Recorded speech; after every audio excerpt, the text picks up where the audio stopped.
Sophie Benabi, qui est notre invitée. Mathilde, si vous me le permettez. Voilà, je m'installe dans notre petit salon de TV78. Alors, vous êtes praticienne en Ayurveda à Guyancourt. Bonsoir déjà. Bonsoir. Alors, vous partagez vos astuces sur les réseaux sociaux, sur votre compte qui s'appelle Les Aventures Vertes de Sophie, qui compte plus de 40 000 abonnés sur Instagram.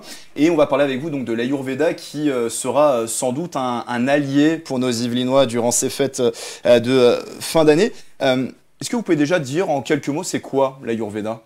Oui, bien sûr. Alors, c'est une médecine en fait indienne qui prend en compte l'être dans sa globalité et qui donne une grande part en fait à l'alimentation pour pouvoir prendre soin de soi. Alors, on aura l'occasion de parler tout à l'heure des bienfaits sur le corps humain de l'Ayurveda. Alors, il y a un bienfait qui est, en tout cas, on peut l'avancer déjà, digestif. Il peut nous être utile pendant la période de fête. Alors, vous êtes venu avec quelques petits ingrédients parce que vous allez nous préparer un apéritif ayurvédique qui va nous aider justement à bien passer ces fêtes, à se détoxifier le corps après les repas copieux. Expliquez-moi ce que vous allez nous préparer là. Oui, alors c'est à base en fait de 3 ingrédients, donc c'est extrêmement facile à refaire. Donc du gingembre, du citron et du sel rose de l'Himalaya. Et en fait, c'est ce qu'on appelle un dipana. En Ayurveda, c'est un apéritif qui va aider à bien métaboliser le repas parce qu'on va avoir pas mal de choses grasses, lourdes, frites sur la table. Oui. Et donc ça va permettre justement d'allumer un petit peu ce feu digestif pour éviter de se sentir ankylosé, d'avoir les léthargies, de piquer un petit peu du nez après le repas. Donc voilà, on augmente en fait le feu digestif et on permet d'éviter d'avoir trop de toxines dans le corps. Alors je connaissais le gingembre, le citron, ça va encore. Le sel rose, je connaissais pas. C'est quoi sa particularité? Alors en fait, il est beaucoup plus doux que le sel lambda qu'on peut trouver en commerce et il s'accommode vraiment très bien parce que vous allez voir qu'avec le citron et le gingembre, c'est déjà assez fort. Oui. Donc ce type de sel permet un petit peu d'adoucir et de ne pas être trop prononcé.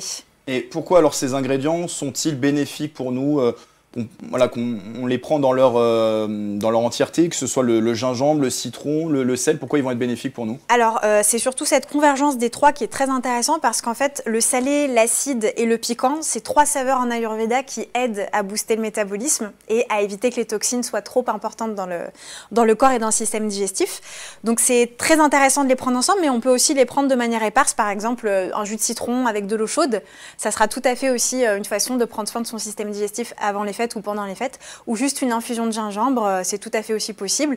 Mais si vous mixez les 3, vous avez encore plus de potentialité et de puissance. Alors on va vous laisser dans notre salon de TV78 préparer tranquillement ce petit apéritif. Oui. Et bien sûr Mathilde, tout à l'heure on goûtera, hein. Je pense que c'est ce qu'on attend tous. Et Grégory Canalis est reparti dans le petit salon aux côtés de Sophie Benabi qui nous prépare un apéritif ayurvédique. C'est un apéritif ayurvédique pour bien passer la période juste après le repas des fêtes. C'est à base de gingembre, de citron, de sel de rose de l'Himalaya. On peut aussi y ajouter du miel, hein, c'est ça, on peut agrémenter. Exactement, on peut ajouter du miel pour adoucir un petit peu le goût et pour les becs un peu plus sucrés. Alors, vous les avez préparés, on a parlé tout à l'heure des bienfaits de chaque ingrédient, du gingembre, du citron, du sel rose de l'Himalaya. Est-ce que le fait de les associer, ça va décupler les effets bénéfiques, justement? Oui, parce qu'en fait, le sel va booster la salivation, ce qui va entretenir la digestion, va l'amorcer. Le citron, c'est un détoxifiant assez puissant au même titre que le gingembre, et le fait de les associer ensemble permet d'avoir ce côté un peu, allumer le feu en quelque sorte intérieur et détox aussi derrière pour bien métaboliser le plat. Donc c'est bien de les associer ensemble. Alors cet apéritif, vous l'avez préparé là pendant nos différents magnétos et en fait finalement vous l'avez terminé, donc c'est très rapide finalement à faire. Ultra rapide. Comment vous l'avez préparé? Expliquez-nous. Alors hyper simple, en fait vous coupez des petites rondelles assez fines de gingembre. Vous pouvez aussi avoir la version râpée si on préfère avoir le goût râpé du gingembre. Et vous mettez dessus en fait du jus de citron, donc juste un petit peu pour que ça recouvre la lamelle de gingembre. Et vous ajoutez dessus une petite pincée de sel. Et puis vous le mangez comme ça en fait 30 minutes avant de prendre votre repas de Noël. Donc ça vous a pris à peu près 5 minutes, montre en main? Oh même pas, 2 minutes. Ultra rapide. Et tous ces ingrédients, on se les procure facilement? Alors oui, vous pouvez les acheter. Alors c'est mieux de prendre en magasin bio si vous pouvez pour éviter d'avoir bien sûr les pesticides dans le gingembre et dans le citron. Sinon, dans un magasin, en grande surface, vous pouvez tout à fait en trouver. Le sel de l'Himalaya, c'est plutôt en magasin biologique. C'est très difficile à trouver en grande surface ou alors sur Internet. Est-ce que ça a des prix abordables qu'on les trouve? Le sel de l'Himalaya, il est très abordable. C'est vraiment très peu cher. Pour 200 grammes, vous payez à peu près 3 €, donc c'est vraiment très peu. Et vous les conseillez de le consommer quand après le repas? Juste après? Un jour après? Alors vraiment avant le repas. C'est l'apéritif qui est avant le repas, avant de prendre l'entrée par exemple. Vous mangez ça 30 minutes avant. Il faut bien 30 minutes pour que la combustion se mette un petit peu en place au niveau du système digestif. Ou alors, on peut le prendre aussi après le repas, pareil 30 minutes après le repas. Donc c'est soit, on va dire, pour préparer le repas, soit juste après, on va dire, pour le désamorcer. Exactement. Si je puis dire. Et une fois que c'est préparé, est-ce qu'il faut le consommer à la minute? Est-ce qu'il faut le consommer assez rapidement? Vous pouvez le laisser un petit peu macérer pour que le jus de citron avec le sel et le gingembre travaillent ensemble. Donc vous pouvez le laisser reposer. Par exemple, là, je l'aurais fait. Donc pour 30 minutes après manger, ça aurait été parfait. Donc je peux le faire un petit peu en avance. Comme ça prend pas de temps, on peut aussi le faire à la dernière minute si on le préfère. On peut le consommer tout de suite, du coup? On peut le consommer tout de suite. Je vous laisse retirer votre micro. On va aller rejoindre les autres en plateau pour leur faire goûter. Je vais vous filer un petit coup de main. Hop. On a hâte de goûter ça. Allez-y. Et vous pouvez vous mettre à côté de Gabriel sur le plateau et on va distribuer à chacun sa petite bouchée. Merci aussi, beaucoup. Mathilde. Faire goûter également à Georges Schmitt. Aussi. Merci. Merci beaucoup. Ah oui, une cuillère, c'est Et mieux. du coup, il m'en reste un pour moi. Et on mange comme ça? Est-ce qu'on s'attend, c'est ça? Vraiment manger tous en même temps? Merci beaucoup. Oui, ça va être assez fort. On va avoir un peu de feu dans la bouche. D'accord. Alors. C'est très pratique pour présenter après. C'est ce que j'allais dire. Ça permet de mieux jouer. Alors, Ok. on va goûter Donc ça. pour jouer de la Voyons ça. flûte de pain. Ouais. Ah oui, C'est fort. C'est fort. C'est le but. je vais devenir toute rouge. Ah oui. Faut pas en manger trop, un petit peu. J'ai tout mangé. Voilà. Mais je pense que du coup, le gingembre, Après, oui, ça détoxifie bien. Petite réaction, Clara? C'est quand vous aurez récupéré votre voix. Vous confirmez le piquant, j'ai l'impression. Votre tête le confirme. Je suis rouge, les yeux qui piquent. C'est tout ça pour vous. Ouais, Ça c'est va ça. réchauffer un petit peu. On sent la détox, hein, là, tout de suite. Là, on la sent, là. Pour le coup. Du coup, là, en soi, on va préparer un peu notre digestion du repas de ce soir, déjà. Ah bah tout à fait. Voilà. Mais il faut manger dans les demi-heures. C'est mieux. C'est mieux, d'accord. Ok. Oui, sinon le feu va trop brûler. Donc on a compris ce qu'il faut faire après l'émission. Bah, merci beaucoup en tout cas, Sophie Benabi, pour cette dégustation pimentée. Sophie Benami, on le rappelle, qui est donc thérapeute en Ayurveda installée à Guyancourt. Alors, on a commencé à présenter tout à l'heure cette médecine traditionnelle indienne. L'objectif, c'est d'harmoniser le corps et l'esprit pour le bien-être du corps humain, c'est ça? Exactement, d'harmoniser le corps, l'esprit, le mental pour que tout fonctionne de concert et qu'on soit bien dans ses baskets. Concrètement, ça va nous aider en quoi l'Ayurveda pour ces fêtes de fin d'année? Alors, ça va aider à composer les repas de manière, on va dire, intelligente dans le sens éviter de trop obstruer son corps.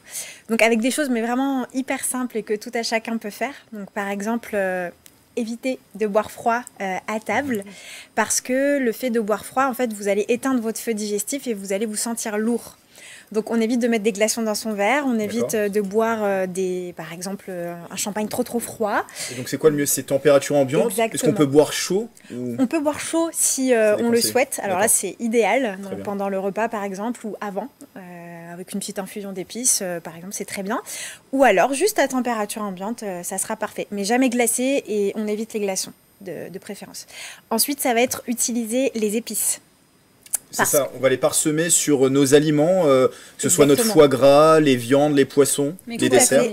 Alors, en fait, chaque aliment va avoir des affinités avec des épices particulières. Donc là, pour prendre un exemple, ça peut être la crème glacée, les bûches de Noël. Donc là, les épices qui vont être très intéressantes pour les digérer, ça va être la cannelle, qui va aider à digérer le lactose des produits laitiers. On va avoir le safran, la noix de muscade, le gingembre qu'on a vu tout à l'heure, qui peut énormément aider aussi, et la cardamome. Et après, pour le fromage, par exemple, si vous servez du fromage à table, vous pouvez aussi mettre, par exemple, des graines de cumin qu'on retrouve dans le fameux gouda au cumin, qui est peut-être un peu moins sympa pour Noël, mais qui est très intéressant d'un point de vue ayurvédique, ou alors des graines de fenouil. En fait, tout ce qui va être un peu carminatif, qui va aider à diminuer tout ce qui est ballonnement, va pouvoir aider à digérer les choses lourdes. Donc, j'ai cité la crème glacée, mais il y a aussi la viande. La viande. Donc la viande, alors là c'est peut-être un peu plus commun, mais tout ce qui va être ail, romarin, la sarriette, le thym. Ça va aider directement ça, la digestion. Ça va aider la digestion. Tout ce qui est aromates et épices aide à la digestion. Nickel, et de préférence. Très bien digérer son repas. On déguste encore ce petit apéritif. Effectivement, je le disais à l'instant, le deuxième passe mieux. Ouais. Le deuxième passe mieux. Oui, parce que le palais est beaucoup plus habitué en fait, et c'est un peu anesthésié ouais, c'est aussi ça, un peu en quelque sorte. Ouais, exactement. Alors il y a un autre conseil qui semble simple quand je l'ai lu, c'est de faire une petite marche juste après le repas. Exactement, on n'y pense pas forcément, mais ça peut être aussi pour le quotidien, c'est de prendre l'habitude d'aller marcher juste 15 à 20 minutes. Donc là, par exemple, si vous fêtez Noël à midi, vous prévoyez d'aller faire une petite balade avec vos convives et vous allez vous aérer et ça permet en fait d'entretenir les mouvements du péristaltisme et donc d'aider à bien digérer. Donc c'est vraiment très simple mais hyper efficace. Pendant combien de temps environ il faut marcher? Entre 15 à 20 minutes, c'est le minimum et c'est déjà efficace. Après, si vous faites 1 heure, c'est très bien. Et après avoir mangé, bien sûr. Et après avoir mangé, exactement. Oui, c'est pour aider à la digestion. Une balade digestive. Tout à fait. Dominicale, la plupart du temps. Et alors, il peut arriver que ces repas des fêtes soient arrosés. Alors, on rappelle, l'alcool est à consommer avec modération, mais justement pour prévenir la gueule de bois, pour mieux la digérer en quelque sorte. Oui. Quels sont les aliments, quels sont les conseils que vous pouvez donner? Alors déjà, ça va être d'éviter de manger trop lourd pour pas trop congestionner le foie, le système digestif, le pancréas, qui déjà travaille beaucoup par la digestion de l'alcool.